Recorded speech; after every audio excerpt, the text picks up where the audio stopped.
శివుడు ఒక తప్పు చేశాడు. ఆ తప్పు సరిదిద్దడానికి 60,000 సంవత్సరాలు కళ్ళు మూసుకుని కూర్చున్నాడు. ఏంటి ఆ తప్పు?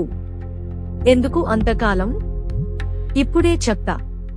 కని ముందు స్క్రీన్ మీద డబుల్ టాప్ చేసి మహాదేవ్ని బ్లెస్ చేయండి. సృష్టి మొదలు అయిన కొత్తలో బ్రహ్మదేవుడికి 5 తలలు ఉండేవి. ఒకరోజు బ్రహ్మ గర్వంతో శివుడితో అన్నాడు, నేను సృష్టికర్తని, నువ్వు లయం చేసే వాడివి మాత్రమే. ఆది విని శివుడికి కోపం వచ్చింది. వెంటనే భైరవ రూపంలో వెళ్లి బ్రహ్మ 5వ తలని నరకేసి తీసివేశాడు.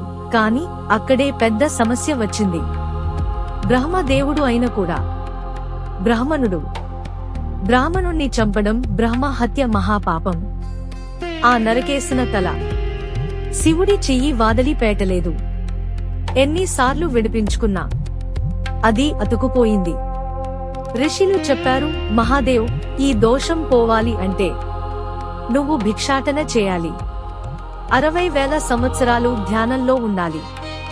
శివుడు హిమాలయాల్లో కళ్ళు మూసి 60,000 సంవత్సరాలు తపస్సు చేశాడు. ఆ తపస్సుతోనే బ్రహ్మ తల మాయం అయిపోయింది. చేతికి అంటుకున్న పాపం బూడిద అయిపోయింది.